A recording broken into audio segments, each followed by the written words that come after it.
Окей, мисля, че е време да започваме. Няма да отделям много време, за да ви представям Ури Авив. Той ще го направи самия той в началото. Само ще спомена, че той е арт-продуцент, есеист, човек, който организира множество арт-фестивали, в рамките на които се обсъждат теми, за които всъщност ще говорим и днес. Така че, нека да го посрещнем топло. Ури Авив. Заповядай, Ури. Thank you. I've been practicing. Благодаря. Thank you. Благодаря. It's the only word. I did kind of understand there was something about technology and new technologies. First of all, thank you so much, Orazio, for inviting me again, for hosting me again. Thank you to Sylvia, to Stoyan, and to Lubo. As I said, you have a wonderful and very professional team. And it's just, you do amazing and really important work. So I've been in a lot of conferences, and I'm excited at being here, and I've been excited with what Orazio is doing in Sofia, and I think it's wonderful. And thank you all for coming over.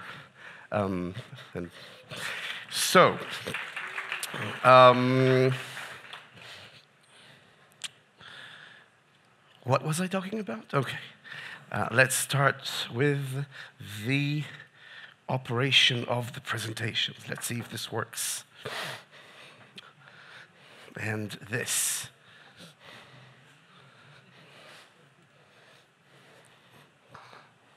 Yes, all right. I'll tell you a little bit about myself. I'm an arts producer, I'm an artistic consultant, both personally as I'm working on 2 slides at once, three at once. I work at the intersection of film and media, tech and science communication, digital culture and society. Personally as future critic, and professionally as part of the Utopia Association, which is a festival and culture non-profit I co-founded in Tel Aviv. We have a science fiction film festival, and we do events and collaborations such as these. Here's part of what we did. Well, yes, I'll figure it out. Some of the stuff we've done. And what I usually tell about myself is that I'm a science fiction evangelist. So I don't know how many of you are science fiction fans. Let's see. Raise of hands. Okay, there are a few of you. I'm glad. I would claim to you that if you're here, you have some affinity towards science fiction, maybe even if you don't know it.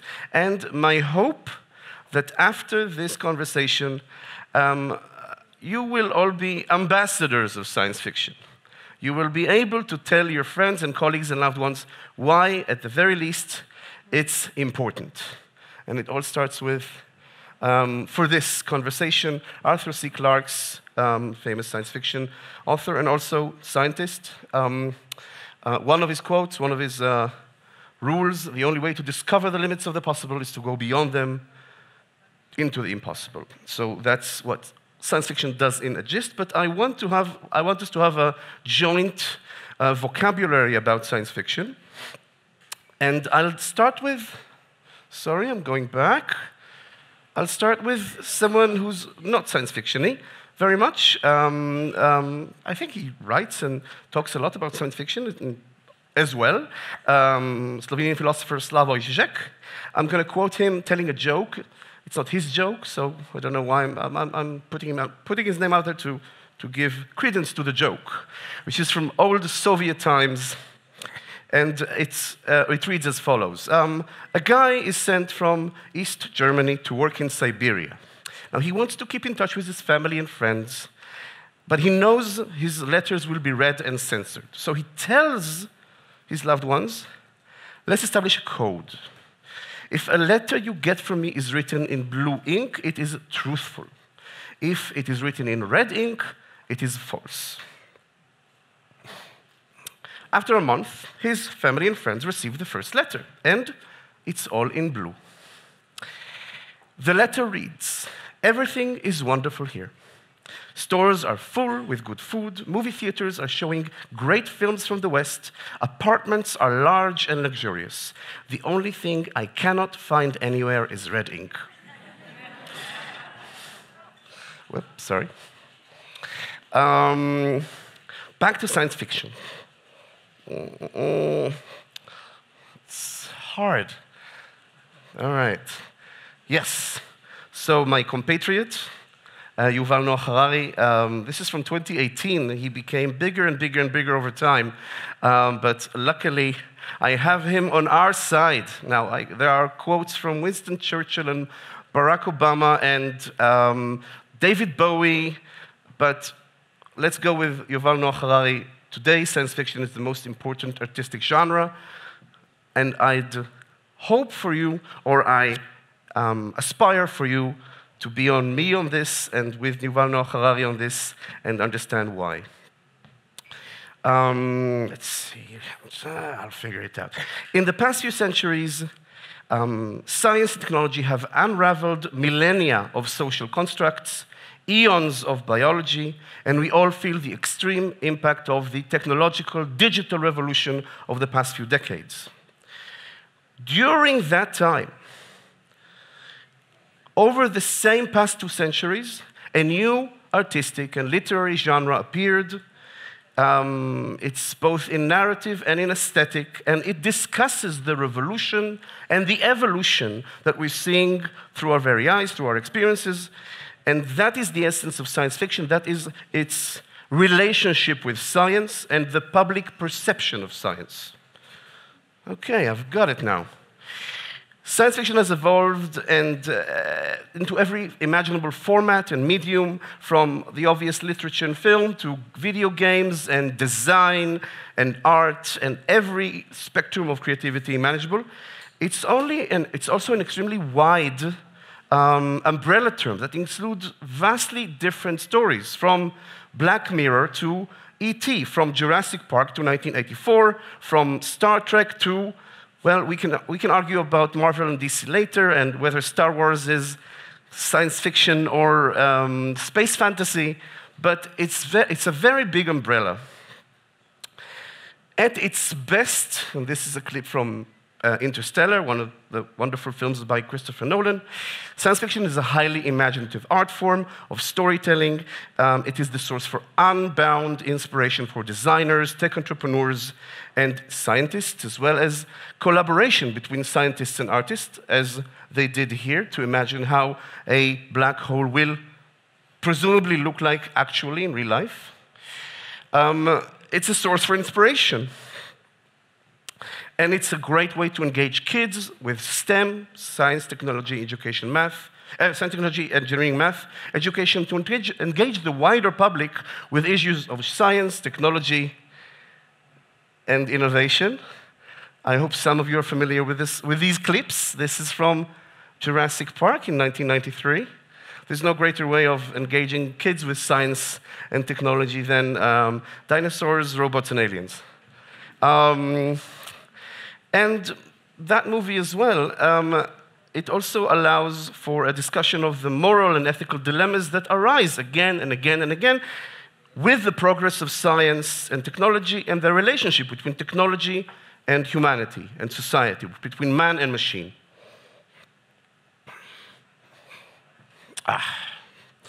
Now, there are a myriad of examples. I'll give you a few. The first is the greatly optimistic one of the moon landing. If it were not for the images on the first top row, the images on the bottom row would not exist. This is quite evident. The head of the Apollo project, who was also the head of the Nazi V2 project, Werner von Braun, is quoted as saying, "My rockets performed perfectly, they just landed on the wrong planet."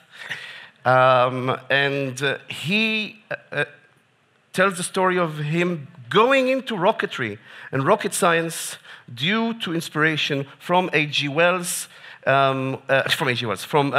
Méliès, who's the director of the 1905 adaptation of From the Earth to the Moon by Jules Verne from 1865. So 1865, the book comes out, 1905, the movie released, and 1969, we do land on the moon.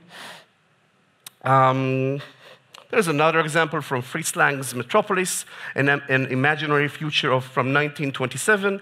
There's a lot there. I chose one actually not very well-known example. This is a television from 1927, when televisions did not exist yet. Of course, this assumes the audience's awareness of telegraph, radio, telephone, and the cinema. So this is a very futuristic perspective on what might be in 1927.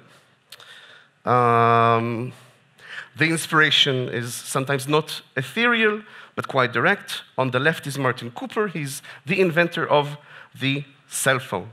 And he credits his inspiration to wanting to make Captain Kirk's communicator from Star Trek happen. And you can see in the middle, on the top, is the Star Trek communicator from the 1960s series, and on the bottom, who had one of those on the bottom? Well, you've just divulged your age, but it's clamshells, and that specific one was called StarTAC. Moving on, there's also an aspect of consumer predisposition to certain technologies, solely because we've seen them in media, in TV, in video games, etc. I assume many of you was ready for tablet computing, touchpads, touch screens, and wearable devices, because we've seen them on TV for ages, personally on Star Trek The Next Generation, but on many other shows. So that makes for marketing such solutions much easier. This is another example. The Amazon Kindle is based off of Neil Stephenson's book called The Diamond Age. Highly recommend it. He writes very densely, but he writes with profound vision and a lot of really, really interesting ideas. Cryptocurrency is one of them. In Diamond Age, there's a novel within the novel, so there's a book in the book that is intelligent and kind of is very influential on the plot. And that book is called Fiona. This is Neil Stephenson at Amazon HQ. He couldn't but not take a picture of himself with the building where the Kindle was developed, called Fiona. Let's see, works out. So, digging deeper, I find some things even more profound, because the gadgets of sci-fi, while cool, are not the main attraction. And this is one of the best quotes I like from a science fiction author. A good science fiction story should be able to predict not the automobile, but the traffic jam. So, not just the device itself, but how people will use it and how people will abuse it and misuse it. So, it's understanding people. Help me out here. And it's an issue of vocabulary. For thousands of years, a conversation about the future was not much different than a conversation about the present or past. It was different tenses, but there's no reason to assume your grandchildren will grow up any differently than your grandparents. That has changed in the past 100, 200 years. And with the scientific exploration and technological innovation, we also require new vocabularies. So science fiction is a necessity to formulate our ideas, our thoughts, our feelings about tomorrow. It's a dictionary, if you will. It's a thesaurus for the future. And at the heart of it is something, well, maybe the biggest thing and the most naive, but most radical. It's the what-if question. It's radical because of its simplicity, because it assumes the possibility for possibilities. So things will change, and there's a myriad of possibilities of how they might, how would that might happen. And getting back to where we started, science fiction is our red ink. and that is why it's so important, alongside all the other huge benefits it has, so that's why it is the most important genre of our times. Now, I'd like to get into one specific story, one specific example that I love. I think it's the best one, but there are so many. I didn't tell you about the atom bomb. Good that I didn't. It was also inspired by an H.G. Wells novel. But let's talk about robots. Anyone here from South Africa? Good. I might have a question for you in a moment. So, the word robot is relatively new. A show of hands, was it, who believes that it was, why am I doing this? Who might know the year it was invented or first came to be, the word robot? Show of hands? Yes, at the bar. Shout out a year.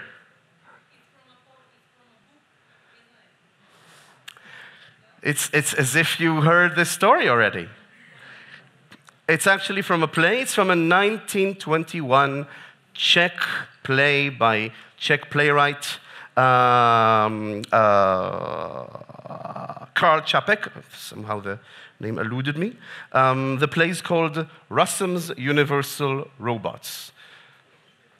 So it is, of course, also in a novel form, but it is a play. It is a science fiction play, 1921, so it's 103 years old, prior to the actual use of the term science fiction. Now, the story is about a brilliant tech entrepreneur, see if this sounds familiar, a brilliant tech entrepreneur, engineer, industrialist, billionaire. He's called Rossum. That also alludes to reason, and he invents a new material from which one can create new, lifelike, human-like machines.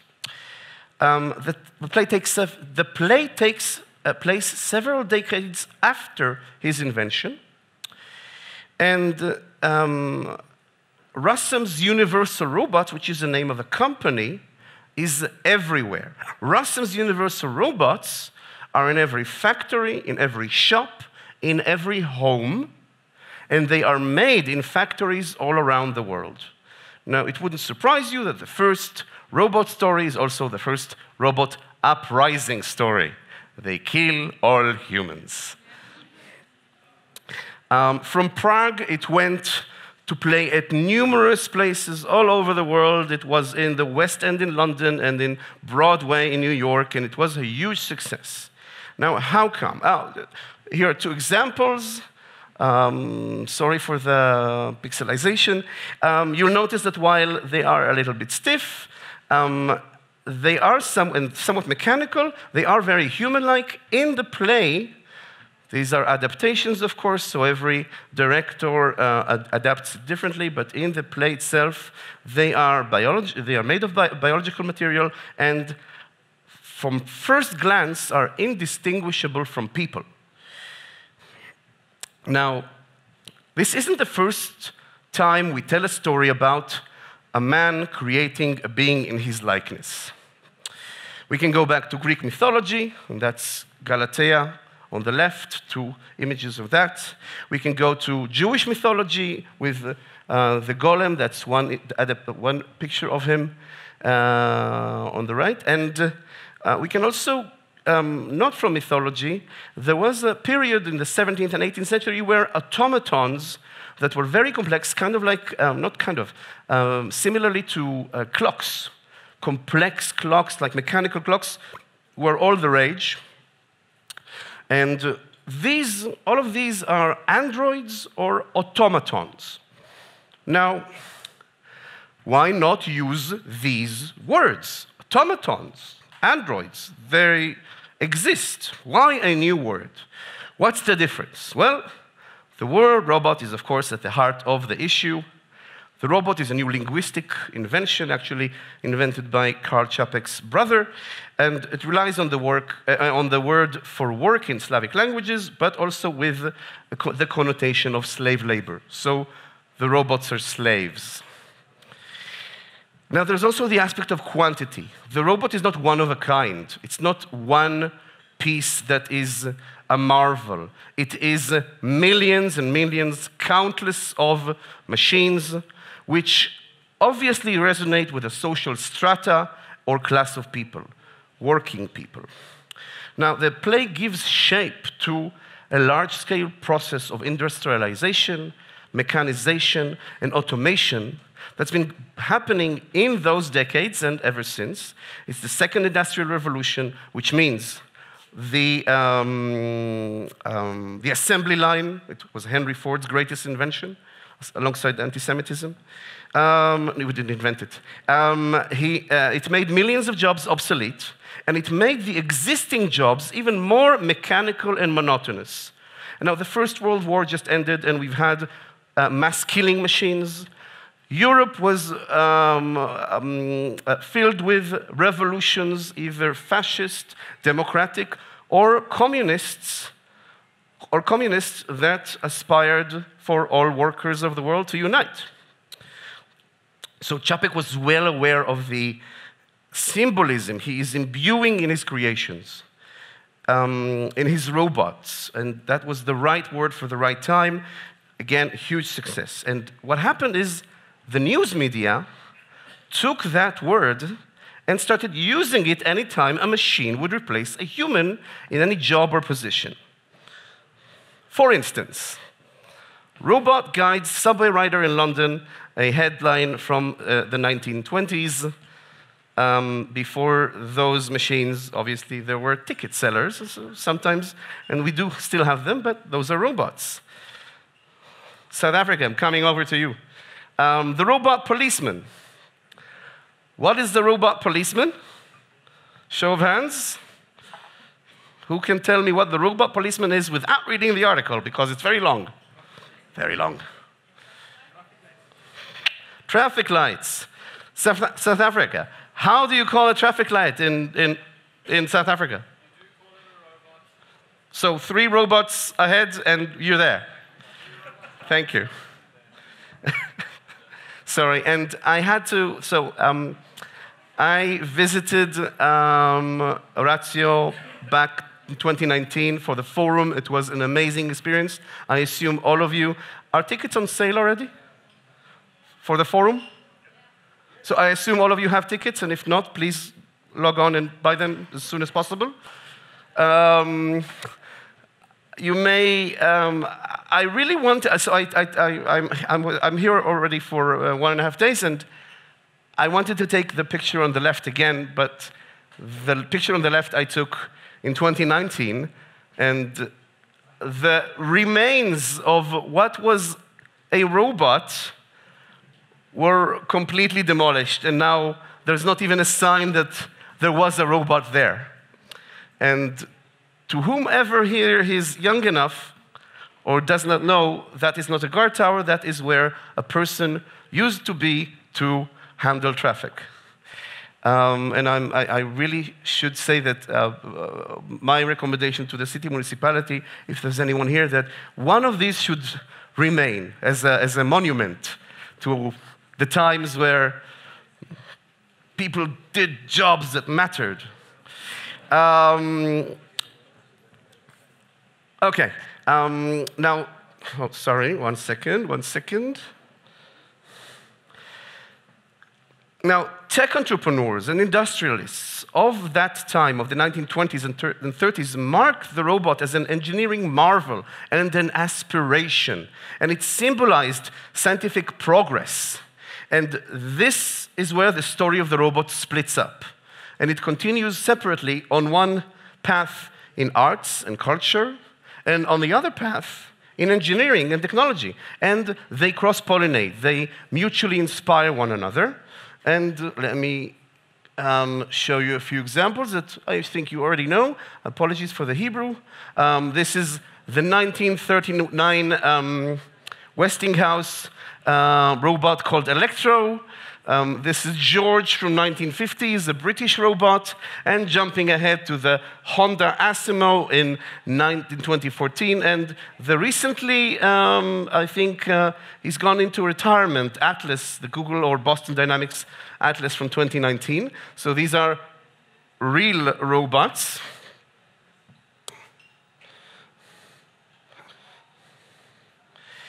And now there are so many beloved science fiction films I could talk on and on about from the past few years, from the past few decades. But here's Charlie Chaplin in 1936, modern times, doing it in the best style and presenting exactly what we meant or we mean or I mean by robot. The machines we create are never perfect, so they need humans to help them and to maintain them and to operate next to them and to align with them. And what happens over time is that instead of the earthly utopia that we're supposed to have where all our needs are met and we are serviced by robots all the time, we comply to the robots. We need to change ourselves. Instead of the robots doing the dangerous, dull, dirty jobs, we do them alongside the machines, together. It's a collaboration. And it's not, and I'll get to nowadays and be somewhat critical, and it's not just factories, right? It's mining cobalt in the Congo, it's Chinese manufacturing, it's content moderators that make sure that all your phones don't show you child pornography or animal abuse by seeing it themselves. It's Uber drivers having an algorithm set their time and place to be. We enslave ourselves to the will of a machine, a master, the algorithm. So who's the robot and who's the slave? That's kind of what is asked by the science fiction robot, at least. Now, the profound question here is, robots are supposed to replace humans in dangerous, dirty, difficult, or dull tasks. That's kind of there are 4 Ds. I think there's a list of M's as well. But dangerous, dirty, difficult, or dull jobs.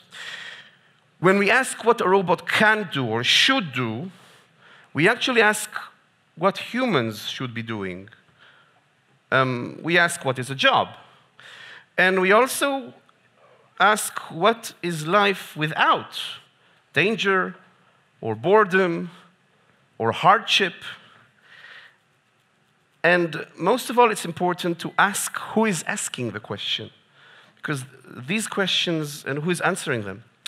The future is being designed all the time by the words we use and our hopes and fears and our imagination. And we collectively create the future through the stories we tell.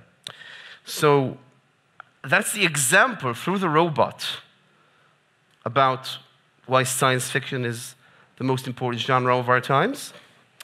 I want to show you 2 clips side by side. On the right, you will see the first presentation by Elon Musk of the Tesla humanoid robot called Optimus. Obviously, kind of a wink at Transformers. So that's on the right, and you'll soon see how it was first presented to the public. I think this is a presentation from 2021. On the left is one of the opening acts of the World Science Fiction Convention in China, back a year ago in 2023.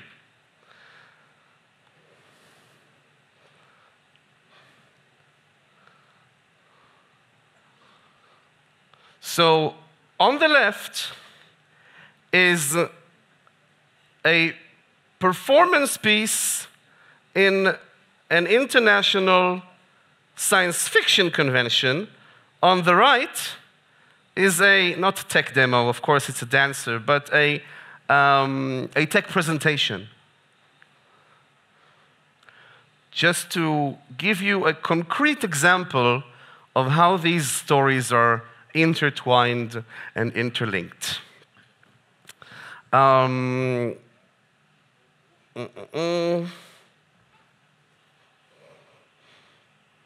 There's our man Elon. And I think that's a good time to come to a break, because what we're going to do is I'm going to move ahead to challenge some of what I've just told you about, but also get to I'll show something very concrete, and I'll need some assistance from the audience. But first, we'll do a little break. Thank you.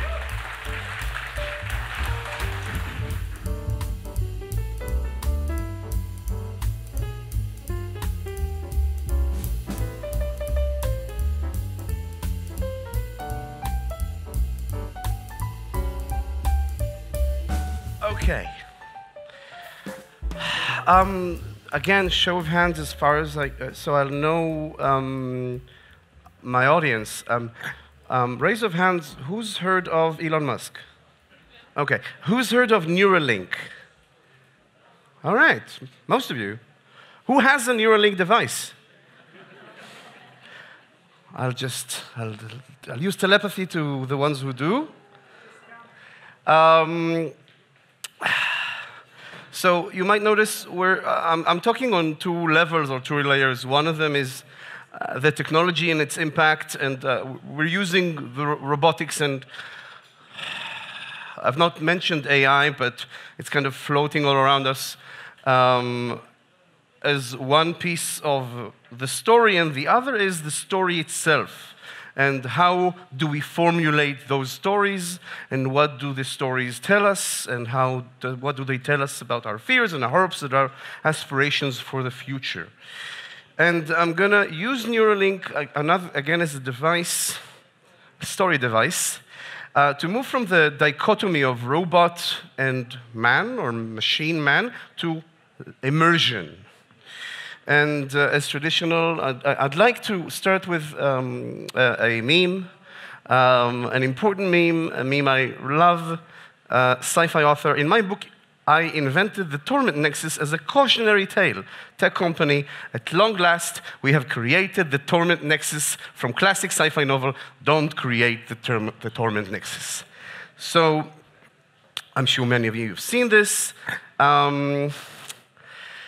With my background in tech and in science fiction, and I have a background in both, there's a sentence I routinely see in presentations and tech demos, and it is, and now it's no longer science fiction. And I've come to despise it. Now,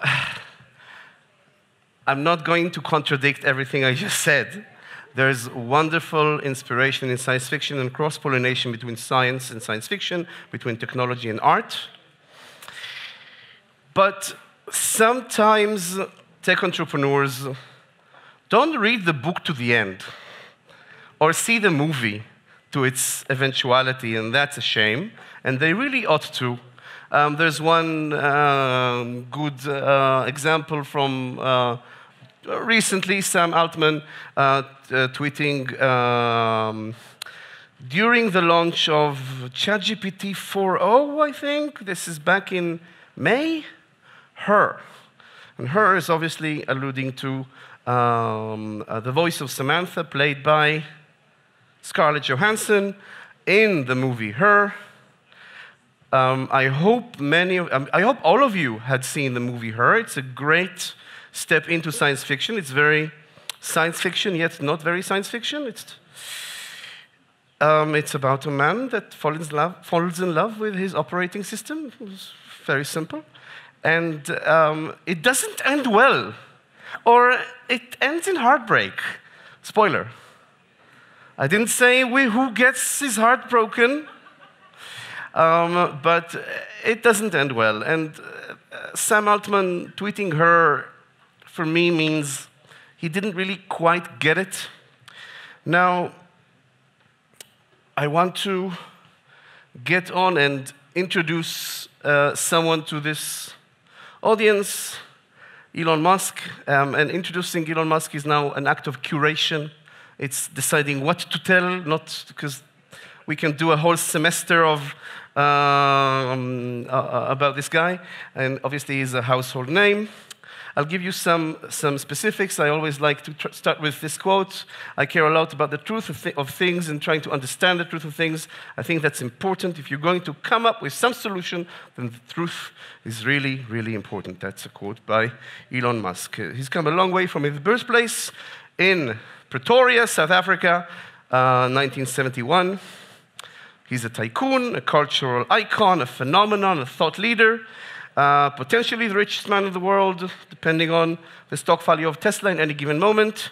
And he's a marketing savant and a well-preserved 80s sci-fi geek.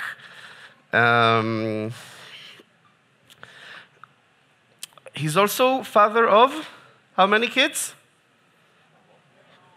10. Including 4 toddlers. Those are not the toddlers. And this is their family vacation to Rome. And you might consider the Pope there, and with the thought bubble, you know, you might think how I came to this place. All kidding apart, all kidding aside, he's also the guy who decides if Ukraine will be able to attack Russian targets in Crimea. Just as a thought.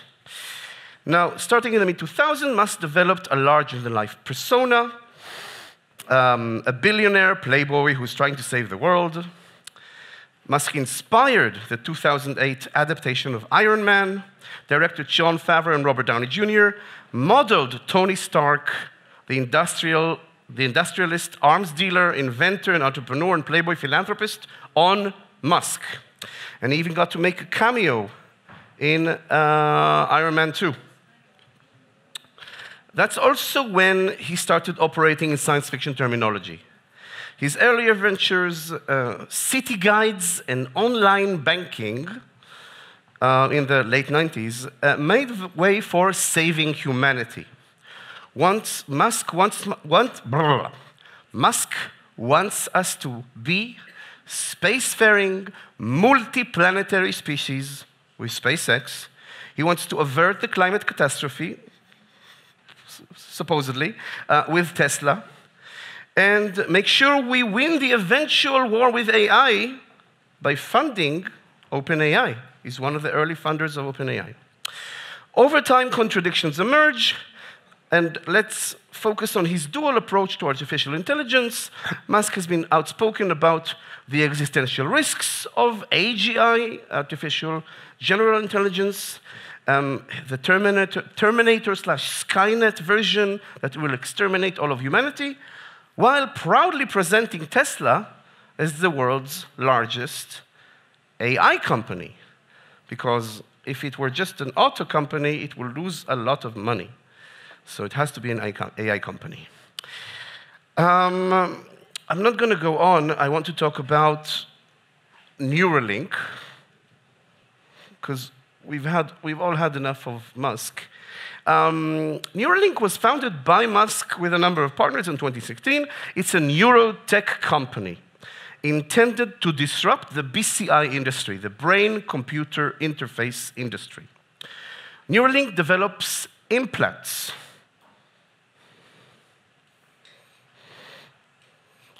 Okay. Neuralink develops implants for a direct brain-computer interface, an instrument that is implanted in a person's body, in the brain, and allows direct interface with a computer. It is currently estimated to be worth, it's a private company, it's currently estimated to be worth $5 billion. Now, this might start sounding very much like science fiction, but let's not get ahead of ourselves. Let's remember we have pacemakers, and we have not gadgets, we have medical devices for and internal implants from for people who have hearing impairments, seeing impediments, even for high blood pressure and sugar. So Neuralink is far from the only entity operating in the field of BCI, but there are a multitude of research laboratories and commercial enterprises all over the world. But it is but it is certainly the most publicized one, and has raised hundreds of millions of dollars, much more than most of the other companies. And it's much thanks to its very, very public-facing persona owner. Neuralink's vision, though, goes much beyond just treating injury or caring for the blind and hard of hearing. Neuralink's implants are intended for all of us. We're all flawed. We're all impaired by our humanity. So Neuralink presumes to be the fix for that. The remedy. Musk wants to replace the iPhone with an implant. If robots represent the dichotomy between man and machine, technology and biology, natural and artificial, Neuralink represents the merger, the ambiguities of the boundaries, and actually the complete diminishing of those boundaries. Now, Neuralink is a great way to, not a great way, sorry. Neuralink is the way to integrate man and machine, to achieve oneness with oneself and with everybody, because the singularity being closer and closer, it's not as, the Neuralink device not allows just connecting us with a computer, but with one another. And here we come to a little bit of an experiment I would like us to do. This is how we get a link. Poop, poop, poop, poop. Wonderful. In August of 2020, in the early days of COVID, Neuralink's senior team gathered for a public presentation event, the stated purpose of which was recruitment. This is it. You see them all with the masks. Musk started off and presenting the company and its vision and reviewing the challenges and achievements, including two pigs. You can actually see them in the background. There are the pounds for the pigs in the background. One of them had a device, and one of them had a device, and it was removed. So they were able to show it's reversible. And when the first part ended, he invited the lead team on stage to answer questions through Twitter. And towards the end, the team is asked one question for everybody. What is the Neuralink future they imagine? What is the application at the top of their personal wish list? And I saw this live because I was bored, pandemic, and the answers were astounding. The answers were profound and beautiful and scary and utopian and dystopian. And you're going to hear them today. Now, I'm not going to show you a clip. We're going to act it out. Petra? Okay. Am I audible? No, I am not. Not yet. Not yet. Okay, so we're going to do a reading. And I need some volunteers, but there are actually a couple of people that I want to point to, if you don't mind. So how many people do we actually need? 5 people? Well, the two of us and the two of us? More. Okay, I would like to invite, where is Lubomir Baburov? Is he here? Did he run away? He knew this is happening and he wanted did. to... No. Oh, he's hiding behind the... Елабе. Любомир Бабуров, дами и господа, е основател на Рацио. На него дължим 13 години с комина и кринч. Добре. Любо, ще трябва да си избереш някакъв керактер. Така, ролята на Илон Мъск искам да поканя Петър, който е, доколкото разбирам, извинявай, че споделям лични детайли, родом от Южна Африка, затова те избрахме. Не родом, извинявай, живял си май там доста дълго време, така че Петър ще е от Южна Африка. И колко станаха? 4. Един човек, кой ще се осмели. Единственото изискване е добър английски, така прилична дикция да се разбираме. Гора. Ако посочиш, се озовете ли? Заповядай. Как се казвате, извинявайте? Любо, от тук ще стане ли? Браво. Окей, айде, правиме го това. So it's double-sided because we're environmental, okay? So you have the numbering here, okay? This is something that we've never done on stage before. This will be great. You will all be great. I'm not sure about that. I am certain. Okay. There you go. All right, so I will be Dan. Is that okay? Who's Musk? He is Musk. You're going to be Musk? I am. You get the most lines. Yeah. I'll be the moderator, and I'll also give a few, like, I'll break the fourth wall every now and again because I've done research on the people on stage, on that stage, over there, okay? On the original presentation, as you can see, there were 13 or 14 people. One of them was a woman.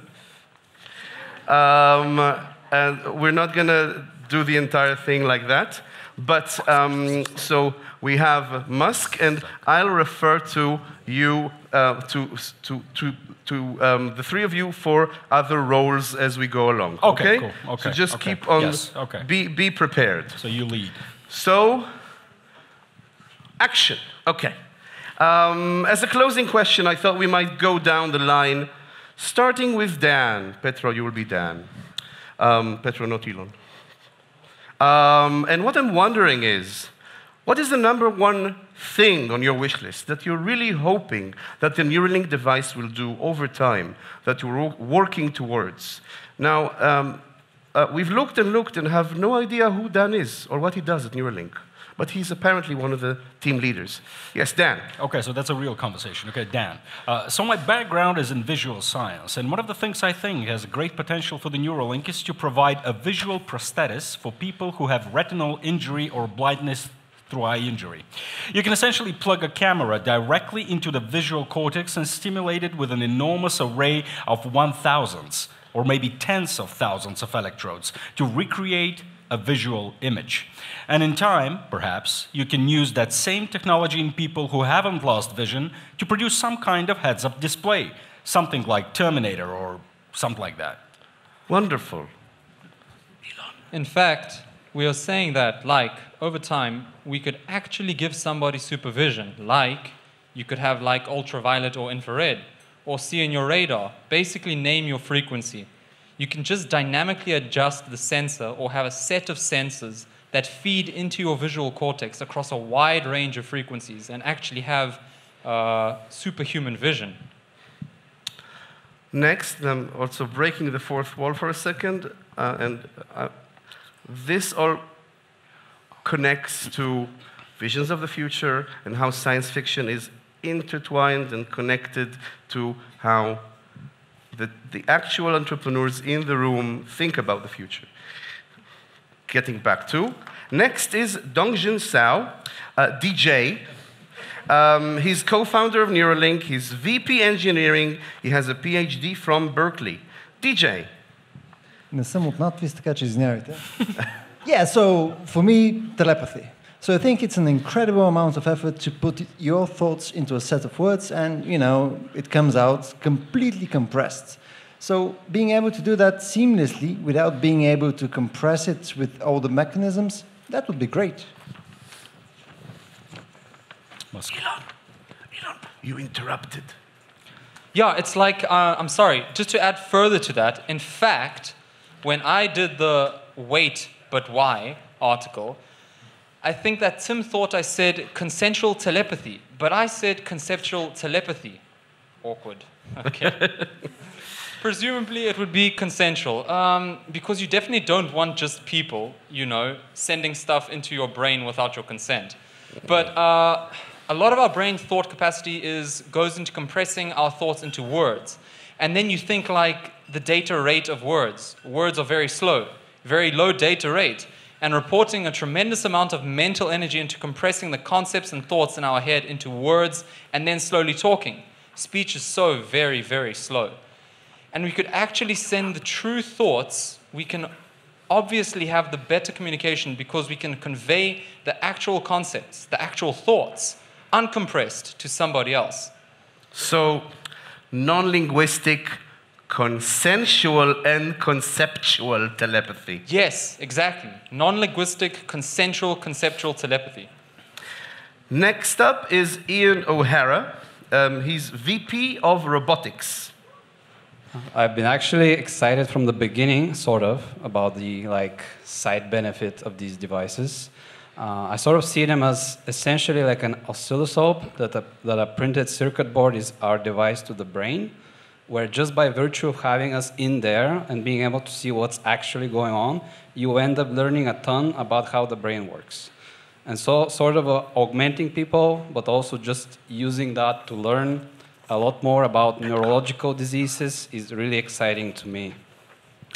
Absolutely. Now, we've arrived at Paul Marola. He's another co-founder here at Neuralink. Paul. So to sort of follow up on Elon's thought, I feel, and I imagine, a lot of other people feel the same way, that there's a lot of sort of trapped creativity in your mind. You can, for example, close your eyes and conjure up an incredible, Dali-esque scene. But if I wanted to actually show someone that it would take years of honing a craft to be able to paint that. And so, potentially with enough electrodes in the right places, you could begin to sort of tap into those raw concepts or thought vectors and be able to decode that and show people. It could be for art, you mentioned music, or even for engineering, a three-dimensional model. So mental artistry is a new field. The next speaker, you take it? Okay, yeah. So the next speaker wasn't even presented. We don't know anything about him. One of the leaders of Neuralink. Team member, please. I like to think about ways to interface devices with biology better. And so one of the things I'm looking forward to is getting this thing to look less like technology and more like biology. So that really is, seamlessly interface with the brain, stable for a very long time. And then similar to that, having stimulation be much more precise and multidimensional, such that eventually the brain sort of doesn't really know if it's being stimulated from outside or inside, and you end up just sort of completely merging. Next up is Joey O'Doherty.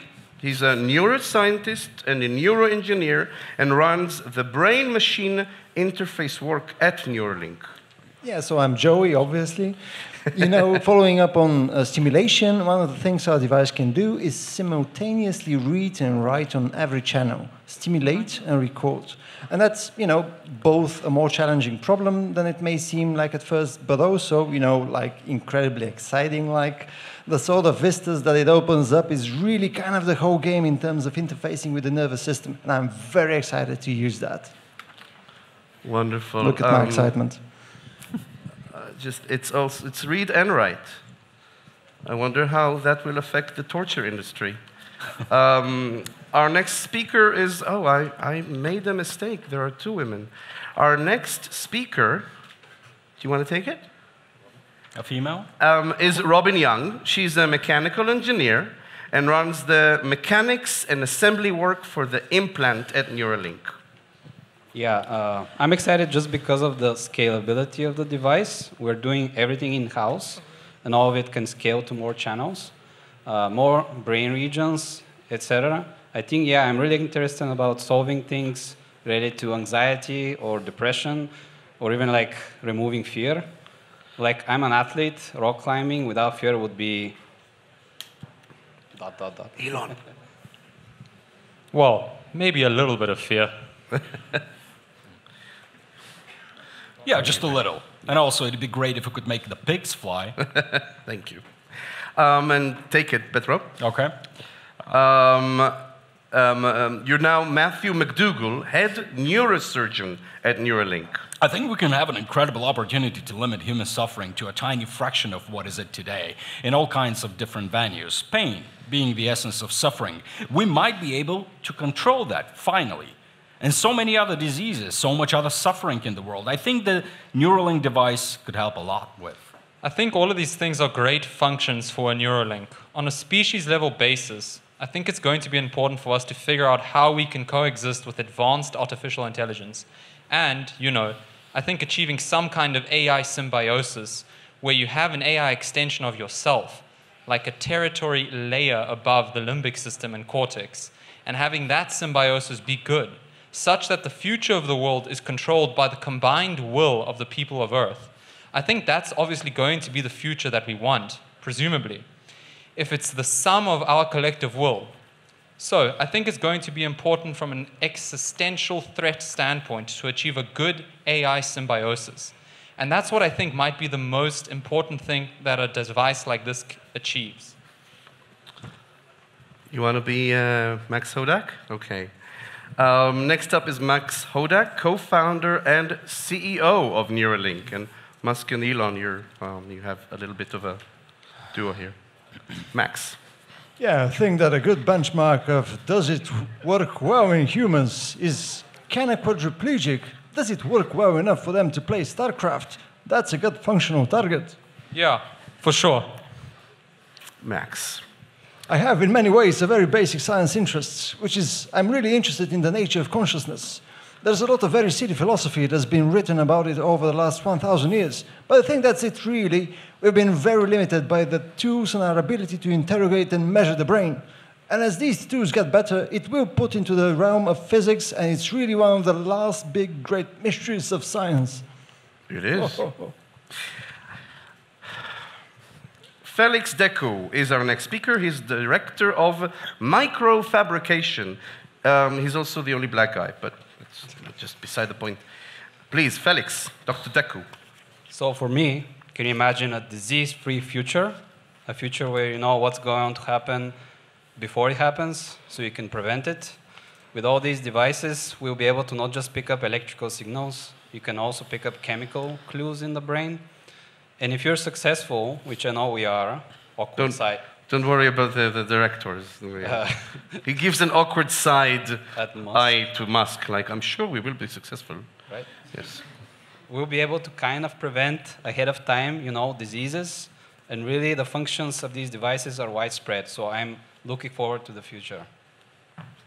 Let's go. Zach is up. He works on Felix's microfabrication team. I'm really excited about the opportunity to help people overcome challenges that they face through life circumstances, bad luck, though no fault of their own, spinal cord injury, brain disease, some devastating things that completely changes your life. Hopefully, we can help them get some function back. You're going to be Autumn Sorrells now. Autumn is the Animal Care Program Director at Neuralink. Well, I'm Autumn, and I lead our animal care program.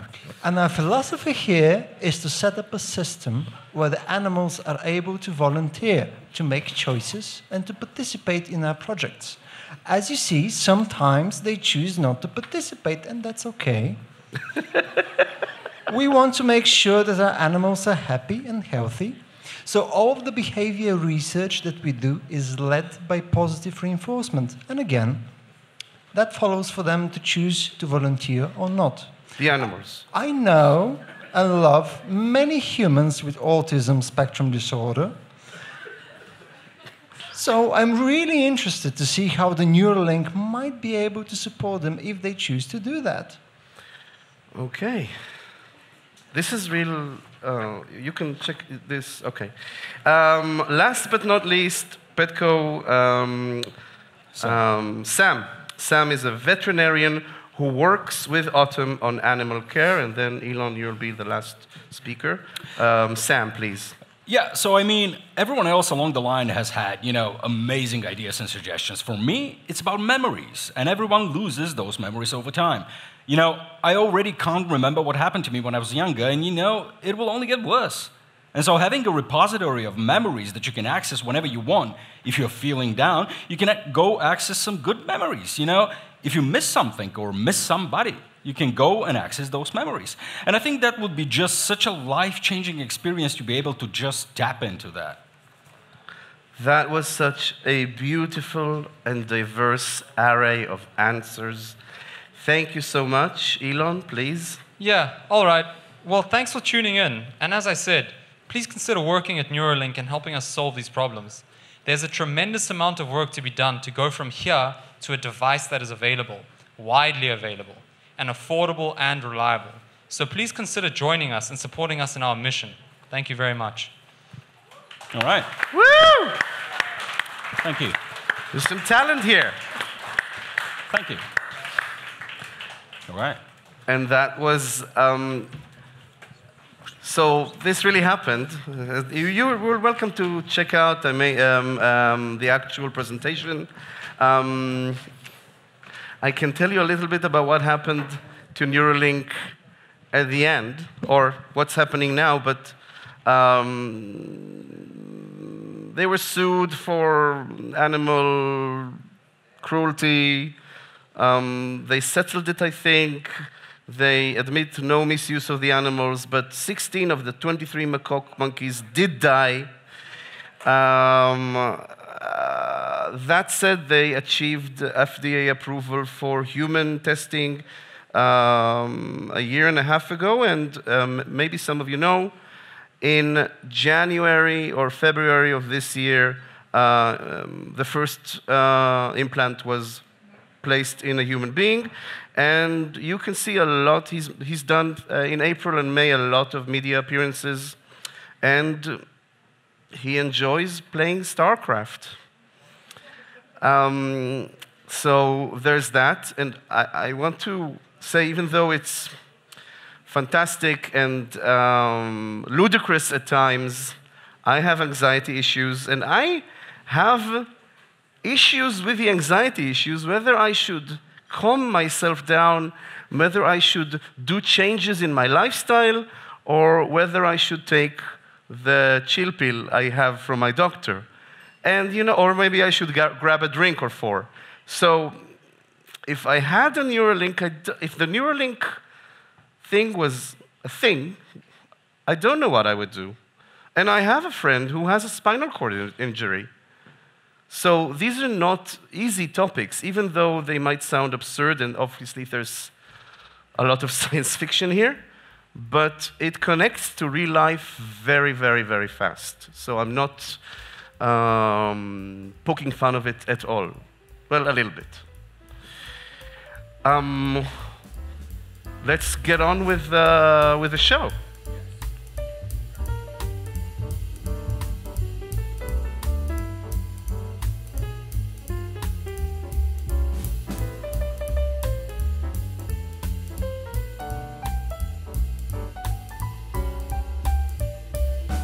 Освен Ури, с който вече се запознахте, на сцената ще излезе и Петър Захаринов, който е продуктов дизайнер и изобретател. Негови проекти са награждавани многократно и са били отразявани в множество световни медии. С него ще си поговорим и за бъдещето от гледната точка на дизайна, архитектурата и всичко останало. Нека да посреща с аплодисменти Петър Захаринов и Ури Авив.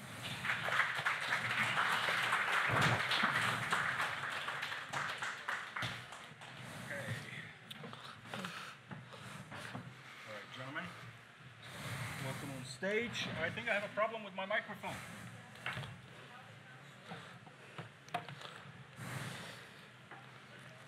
One. Добре, чувам ли се относително добре? За по-близките там, но там виждам се въртят глави.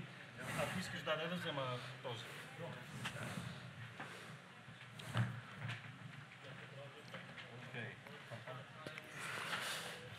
Проба. Okay. All right, we are in the game. Okay, Uri, thank you very much for your fascinating presentations. They did provoke some very interesting questions that we're going to address in a few minutes. But first, I would like to point my attention to Peter, because I have a few questions for you. Now, you will look into the future in a slightly different perspective. And it's rather a curiosity to invite a designer to talk about the future, but I think that design is really a fundamental aspect of the way that our technology develops and that our daily lives are actually changed by design. So I would really like to explore this perspective with you in the beginning. So where do you think do we stand right now in terms of the development of your field? Because we are seeing that in some other fields, like in physics and in other like fundamental scientific fields, we're seeing some sort of a stagnation. We need like a new theoretical framework to work with. What is the case with your field? Do you hear me? You hear me? Yes. Okay. Yeah, I feel the same stagnation in the design field, not also in the design field, just in every art field, let's say. And if you look at 1 century ago, for example, if you go to the same kind of conference and these kind of events, you probably see people like Le Corbusier, Mies van der Rohe, and many other titans of this era talking about very big ideas, about the big concept of the modernism and these kind of things. Yeah, modernism was like a huge new continent, and it took like 1 century this continent to be mapped and to be explored. And now we are at the end of this, let's say, exploration. And in this respect, we probably need some kind of new industrial revolution that was the engine of the modernism to some extent. So technology and AI, these kind of things, I'm not judging if it's good or not, and the moral side of the things, but it can be, to some extent, like a new beginning, new kind of, not industrial, but other type of revolution that will change society and the way we communicate with each other, the way we work, the way we live. And with this, we can find a new continent in design, art, and these kind of things. Currently, my impression is that the frequency of happenings in this field is very high, but the amplitude is very low. So it's not so revolutionary. It's more incremental, more nuance in think, you know. So you're not essentially seeing an innovation in the world of arts and in the world of design in particular that is revolutionary, as you pointed out, as we've seen in the beginning of the 20th century, when we have a whole different like framework of thinking being developed. Now, the question here is, it's more of a, it's sort of like what is first, the chicken or the egg kind of question. But do you think that we need a new philosophical framework that changes our culture and that has an impact on our art, the way that, you know, aesthetics, the way that we change our aesthetic and the way that we design buildings or products? Or is it actually vice versa, that technology actually changes culture, and from culture we have a new philosophical framework? I guess I'm throwing a stone in your garden, so to say, that isn't it your prerogative, you know, in the artists to actually create that, or you're actually waiting for a new technological revolution that can inspire you? Yeah, it's not so easy to answer, because despite the big idea, the big philosophy behind something, you also need new media of expression, new ways of expression. So sometimes you have new, or at least some directions in a new philosophy, but you don't have the weapons to express it. And sometimes it's the opposite. You don't have a new philosophical framework, but you find some there is some invention in the field of expression. So in order to explode in art, you have to have both of them, I think. And on conceptual framework, it's very difficult at the moment to formulate something completely new, because we already have the two big pillars, not pillars but pillars in the field, which are the modernism and the postmodernism, and they are very, how to say, developed in their concepts. So it will be very difficult to find something completely new. Maybe gaming industry can help in that, because I personally don't play games, but it helps us to see us in the role of gods, so we can see different universes and how they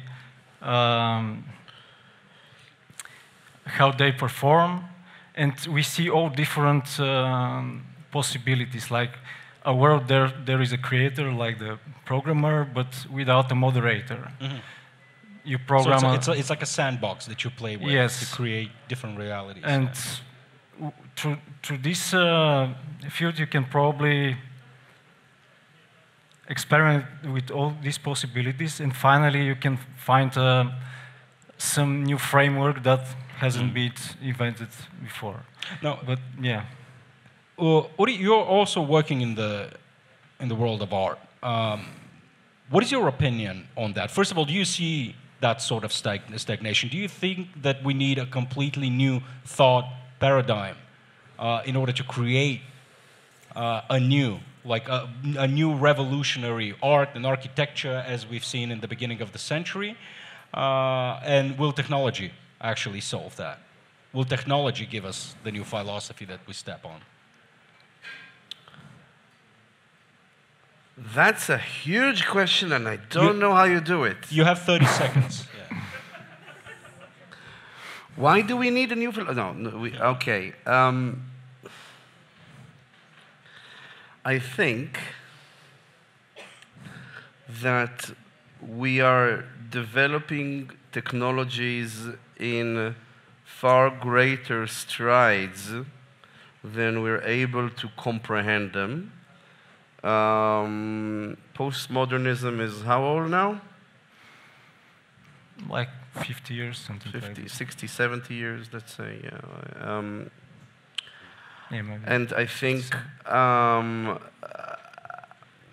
we've not even we're not even beginning to understand the revelations and the revolutions that we're experiencing over the past decade or 20 years, and think of the rate of change. It's now become a cliche, even with the recent news cycle all over the world, to quote Lenin by saying, there are decades where nothing happens, and then there's weeks where decades happen. What was the question? It's just philosophy. I think I want to. So I think we only know in hindsight when a breakthrough happened. I don't know if we know this at the moment it is happening. I don't think that's in art as well, and in other fields. It takes some time, maybe years, sometimes decades, to understand this was a tipping point. And one can reflect on different tipping points: political, social, technological. When do you mark the invention, the digital revolution? Is it with the invention of the web in the 60s or 70s, with the invention of HTTP the web in CERN in the late 80s? Is it with the iPhone in 2007? And what is a cultural moment? Was it the fall of the Soviet Union? Was it 9/11? Was it the 2008 crash? I think we only know in hindsight what happened. And I'm eager to learn when because I'm sure we're living, as the Chinese proverb says, we're living in interesting times. Yeah, definitely. You did say that we are seeing like huge technological strides, and I'm interested when it comes to the stagnation that you just mentioned, Peter. Do you think that? I mean, what are the aspects of technology that you see as instruments to sort of like break this stagnation? Is AI sort of an answer, especially in your field, which is very creative?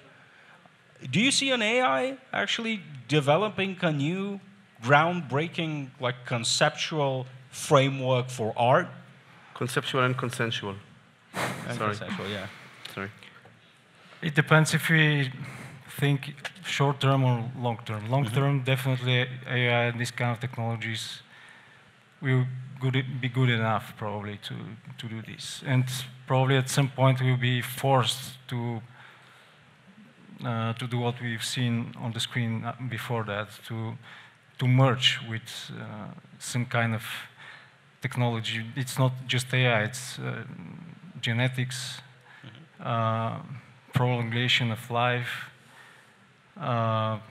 Maybe there will also be some more esoteric movements that will try to make some,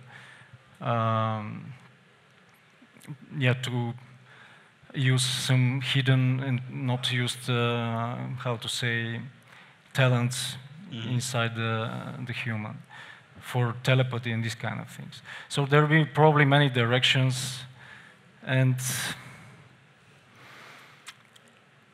of course AI will change a lot of things. And currently many people, they don't consider let's say art created by AI something serious, but maybe in 10 years or 20 years it will be different, because from my experience, for example, with ChatGPT or these kind of technologies, at the beginning, people, they're just afraid of them. They don't want to try them. But after some time, if it brings you some value, you start to be polite with this technology, to treat it like a human. So Yes. It's a matter of time, I think, that artificial intelligence, this kind of technology will be good enough, but it will not happen so fast. Yeah. Can I add something? Yes, please. Very quickly. First off, I'm eager to the point where AI creates art that will be pleasing only to AI. I think that will be a breaking moment, which is interesting. But I don't know. That's just partly a joke. But I hear about stagnation, and I'm reminded of Yuval Noah Harari's kind of thought process, and looking at history, and most of history, and me being an expert on nothing, okay, aside of maybe science fiction and film festivals, most of history has been stagnation. It's in the past 40, 50, maybe a century, that we've become accustomed to a certain rate of change, and especially, the generation or generations that are in this room right now have both become accustomed to, and I'll say that there's a business, entrepreneurial incentive to showcase the new thing. I think many of us have been through several VR revolutions, starting from the early 90s, some of us, but we've gone through a few of those, and remember that 3D printing was a big thing that will change everything.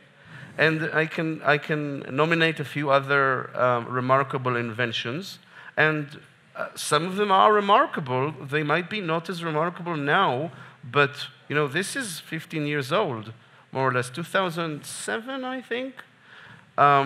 This has changed a lot. But yes, the iPhone, what is it now, 16? So do you need to upgrade? You know, and it became an incremental question. And I think we're kind of expecting a rate of change, maybe, that even our parents and definitely our grandparents did not expect. Just thinking out loud. Yeah. Yeah, changes do feel incremental.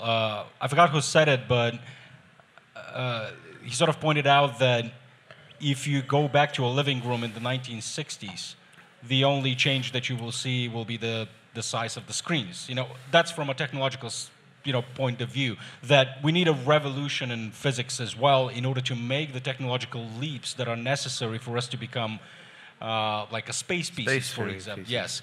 I hesitate to say if we need it, but okay. If we need it, yeah. I really want it, but I don't.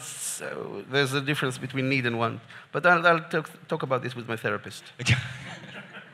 So I guess that what we're fundamentally striving for is a social change, right? I mean, if we want to live a better life, if we want to create a better society, is technology the fix? And you did speak a lot about science fiction in the beginning, and what I constantly notice, because I am a fan of science fiction, is that it doesn't matter in which era in the future we are living in, or the protagonist lives in, or what kind of like maddening, crazy technologies that we can't even imagine exist at the time when the protagonist lives. The society doesn't change a lot. The way that we interact between each other doesn't change a lot. Human nature doesn't change a lot. So do you think that science fiction is a good guide for us to think Yes. about the future? Yes, next question. No.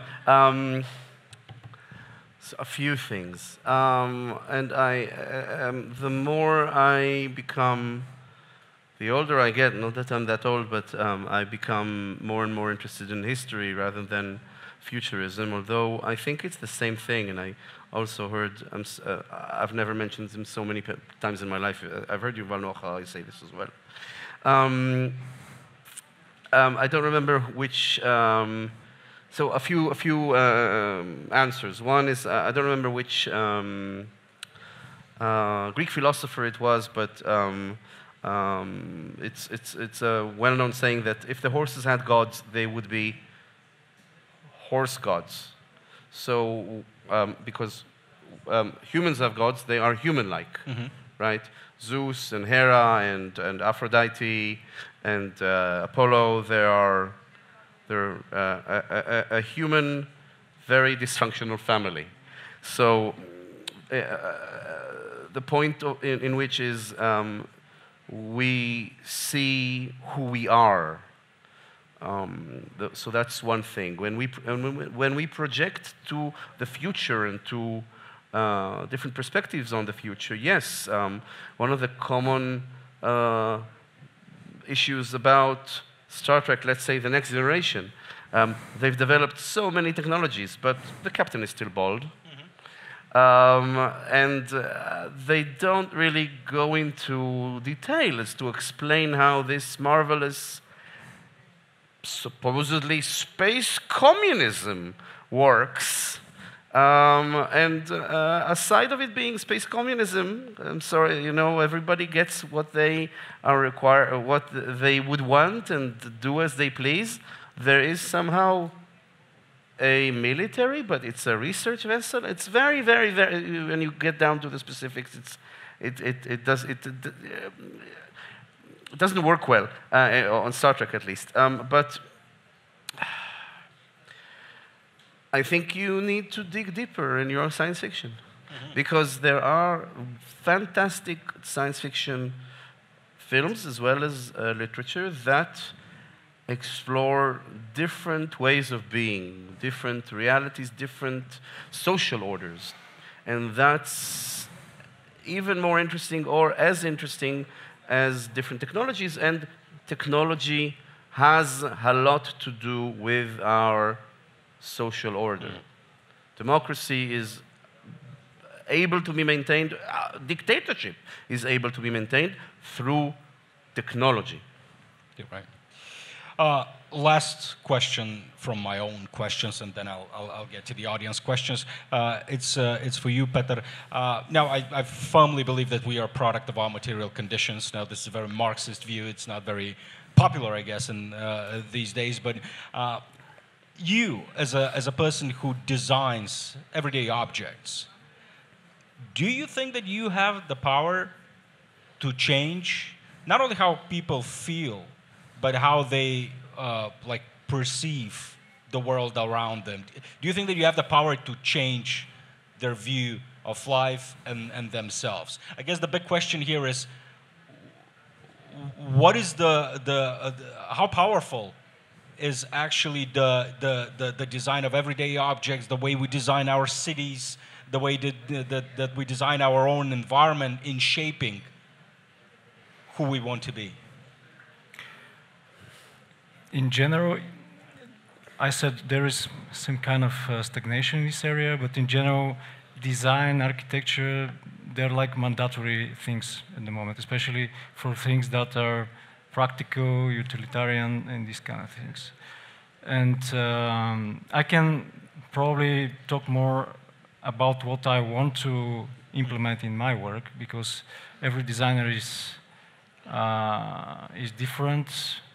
And some designers are more conceptual, other designers are more technical, and more high-tech in this kind. If you just allow me, we just saw some of your designs here. He designed a chair that is essentially a puzzle, because like IKEA is not difficult enough for us. Yes, I try to implement some, how to say, magic inside the products I designed to be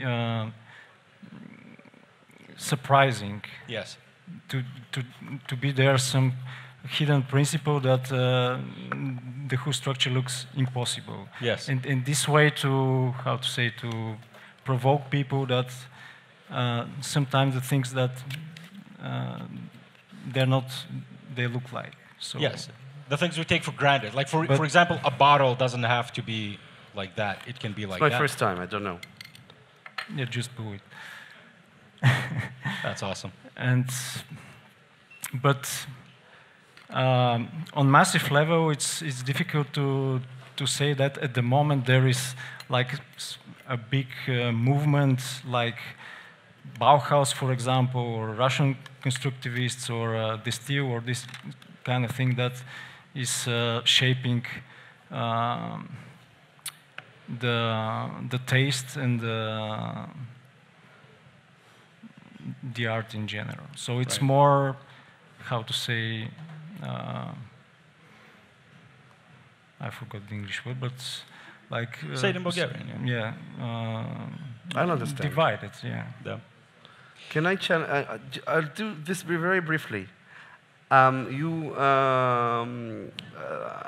provoke you and say that you don't...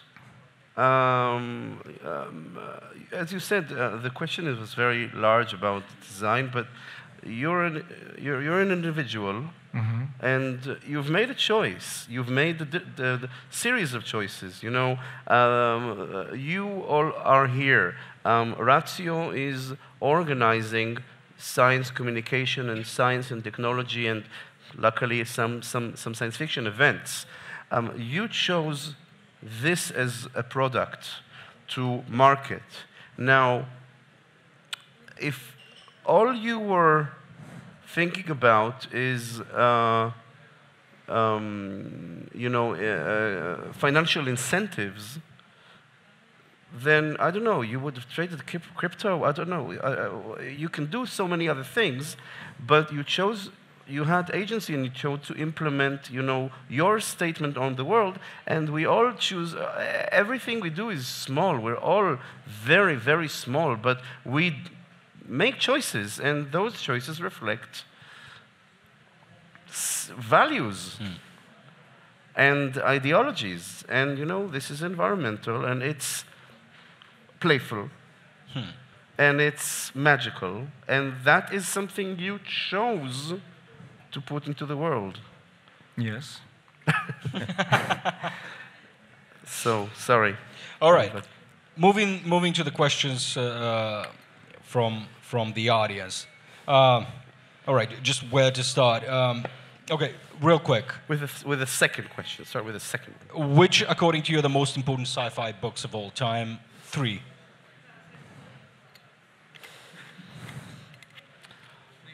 No, it's going to be what comes to mind right now, and it's going to be Ursula K. Le Guin's The Dispossessed, Aniara. If you've not read it or seen it, it's the most depressing Swedish poem you will ever read, and probably the only one. Well, it is Swedish, yes. Yes, but it's a remarkable story about. Let me just give you the premise. It's in the near future. There are cruise ships going from Earth to Mars.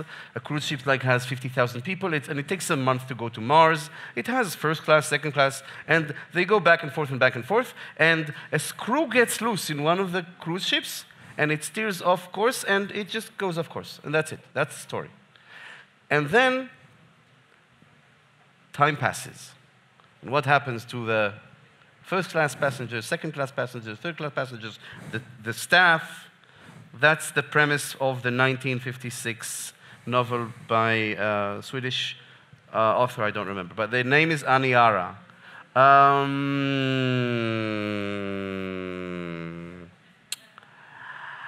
I'm currently reading Aurora, so I'll say that, but I don't know, anything by Philip K. Those are the two that came to mind. Okay. Peter Watts. Peter Watts. Peter Watts, Blindside. Blindside. That's okay. Okay. It's a question for both of you. Which contemporary science fiction idea do you think will become non-fiction in the next 30 years? Peter, you want to start with that? 30 years is the span. To be honest, I haven't read many science fiction books. Well, and you've these watched kind of movies, you are familiar or with. design or art or speculation that might become reality. I'm giving you a broader. So you're more prepared. You can answer. You're taking No, I'm not.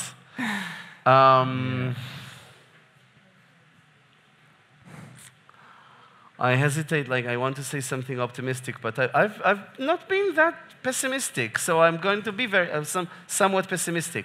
I'm going to say pre-crime. Pre-crime from Minority Report.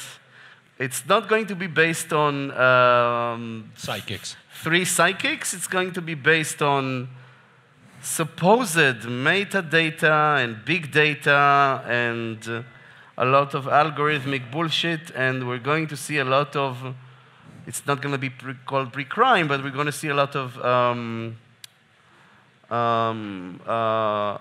preventative police. Or I can get into that. I have some. So you know how you've seen the drone. China has done it. Qatar has done it. These fantastic drone choreographies in opening ceremonies for or the Olympics or whatever. I hope all of you know that's a presentation of, those are the robots of olden days, that's a presentation of military power. Because if you can choreograph 1,000 or 10,000 drones to do something in the air, you can also choreograph them to attack specific targets. And that's already happening in small time in Ukraine, but not as a swarm. So think of a swarm attacking a city. So you try to be you try to be positive. You went negative. Just as a general outlook of the future, positive or negative? For me, it's neutral, but I have a comment on the previous question. Yeah, go ahead. Yeah. Good answer. And sometimes there are technologies that can be developed very fast, and they can be implemented like in several decades, but it's also the political aspect. So many things will not be allowed to happen so fast. So it's not that easy to say what Is that good or bad? Which one? That things are implemented in a not as fast or the tempo.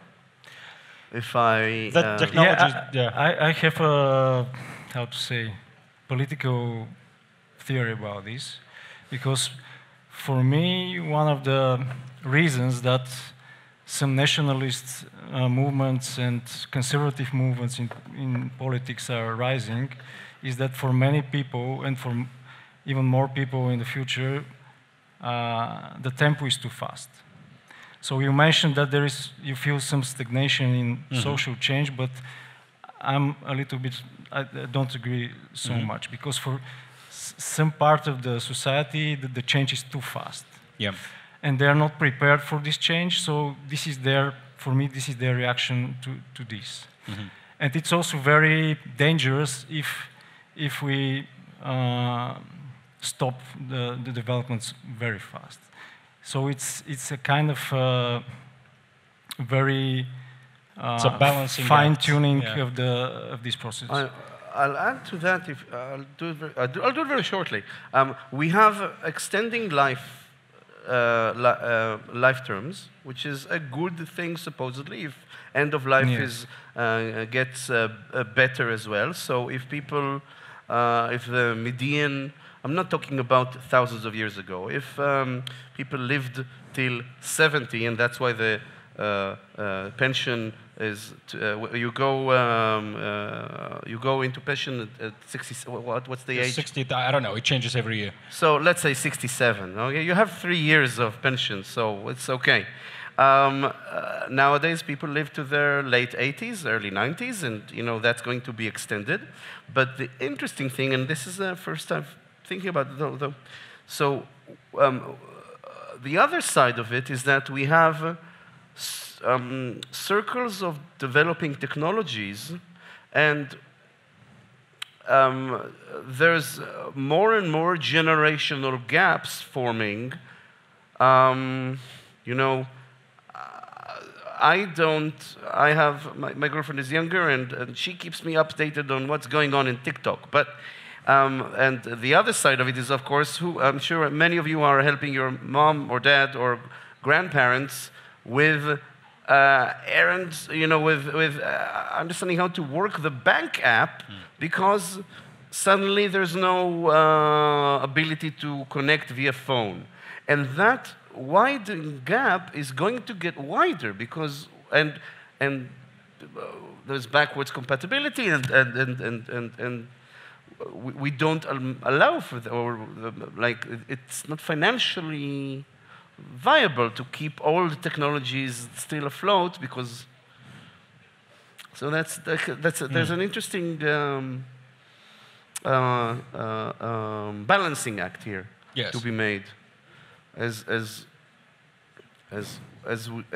humanity gets older and older, and there's more and more technology being invented, and there's all these gaps between generations. Yeah, technological and cultural. I can barely understand my son these days. I mean, he's like 11 and speaks in a meta language that I don't understand. That comes from technology. And yeah, so I see what you're saying. Have you seen all of Skibidi Toilet? Yes. Okay. I know what Skibidi is, so I know what Giga Chatuhai or Islet is, and like it's just insane out there. All right, so let's just explore some scenarios. Singularity, do you think that that's a possibility? No. Whoa. Yeah. Okay. Go on. Yes. Let's start with that. And actually, I'm going to ask the specific question. Do you think that singularity and AGI, like artificial general intelligence, are the natural evolution of life before it becomes extinct or destroys itself? No. No. Well, that's, Okay. Are you having a hard time? Yeah. It's All right? very big questions, and I don't want to take. You want to take this? No. Oh, sorry. I'll be honest, and I hope I'll not be offensive. The technological singularity is a wonderful science fiction idea. It is also a scam. It's not a scam, but we're going to be on the verge of AGI, specifically with OpenAI, for a very long time. And one reason for that is that the Microsoft deal with OpenAI has to do with the difference between AI and AGI, and they're not supposed to develop, or they're supposed to stop development when they reach AGI. And you know, what is AGI? Am I growing bald? Yes. Am I bald? No. That's a very well-known mathematical paradox. If I lose one more hair, am I bald? No. If I lose one more hair, am I bald? No. So when am I bald? Sorry. Now, one can say what is bald, but when have you become bald? Don't answer that question. But when have you become old? Too early again. Too early again. But of course, the answer is to define old or bald in a very specific manner. What is AGI? And one thing you will see through the coming years is a movement to another concept. ASI, if I'm not mistaken, it's already making the rounds. Artificial superintelligence, to clearly position it differently than AGI, artificial general intelligence, which in itself was a code word for the singularity. I think most people in the field are extremely cynical about it, and I think some people, unbeknownst to them maybe, have become very religious about it. And I think it evokes thoughts of the rapture and the end of days and the apocalypse, and those are all religious, Christian ideas. So that's the brief answer. So you essentially believe that AGI is not happening? Or if it's happening, there is, further... we can go into, what's the name of the paradox? The basilisk or something? Mm-hmm. I don't remember. So if a future AGI is listening now, I support it. Because, as you know, in the future it has already developed. Time travel and is either, or maybe I shouldn't. Anyways, it will punish anyone who's not supported it. So we might as well build it. But what is building it, and what does all of that mean? I think life is so much more complex and incremental and